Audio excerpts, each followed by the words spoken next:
Football 25 game আসার পর আমাদের ডেইলি গেম আপডেট হয়ে গেছে।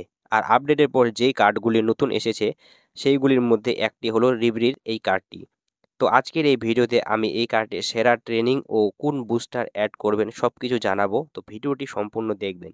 ও আমাদের চ্যানেলটি যদি সাবস্ক্রাইব না করে থাকেন তাহলে সাবস্ক্রাইব করে রাখুন এরকম আরও অনেক ভিডিও দেখার জন্য। তো রিব্রির এই কার্ডটিকে ট্রেনিং করার জন্য আমি এখানে আগে থেকে এর লেভেল আপ করে রেখেছি। তো এখন আপনারা প্লেয়ার প্রোগ্রেশনে যাবেন। তারপরে প্রথমে যে ঘরটি দেখতে পাচ্ছেন সেখানে দিবেন 6 পয়েন্ট। তারপরে দ্বিতীয়টিতে দিবেন 8 পয়েন্ট।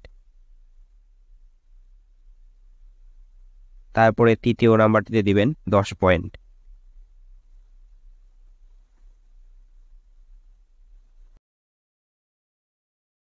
তারপরটিতে দিবেন 8 পয়েন্ট।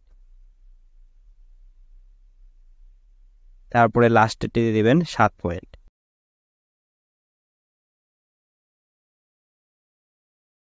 তো এইভাবে ট্রেনিং করালে আপনারা রিব্রির বেস্ট পারফরমেন্স পাবেন। এখন যদি বলি বুস্টার ক্রাফটিংয়ের কথা, তাহলে আপনারা এর জন্য বল কেরিং বা টেকনিক অ্যাড করতে পারেন, অথবা আপনারা যদি এর ম্যাক্স লেভেল বা 100 লেভেলের রিব্রি চান তাহলে আপনারা স্ট্রাইকার ইনস্টিন্ক্ট যোগ করতে পারেন।